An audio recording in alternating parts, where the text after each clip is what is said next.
I don't regret my decision at all, although it's come to an end now, but I do not regret it at all. I've had a fantastic opportunity going there. Kevin Wilkin. Did you enjoy it? You must have enjoyed your time immensely at Wrexham. Yeah, you know, talk about in 5 months, 6 months, you know, the actual the highs and lows I've had going in there with Kev, and there's a few issues that we had to try and sort out early doors on the pitch, and we started to sort those issues out.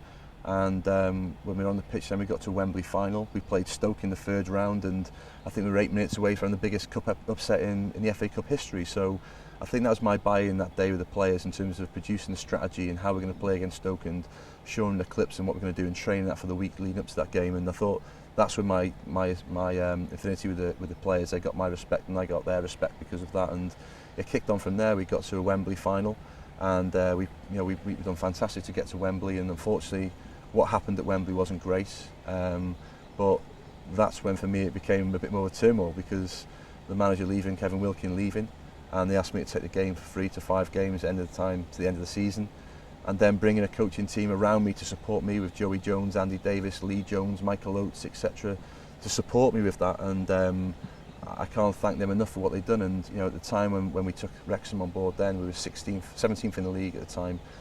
And we had nothing to play for, but we had our pride to play for, we had the club to play for, we had to play for the fans, and we had to play for ourselves as well, to show the league, to show everyone how good we actually are and how much we've underachieved in the league. And I can't hold the players in such high regard, and the staff as well, because we met all the objectives, and the fans who actually came to the games, and their thousands came to the game with nothing to play for, spent their hard-earned money travelling away with his home games, getting behind the team, and the team performed from on the pitch. And we won 4, we drew 3 and lost 1.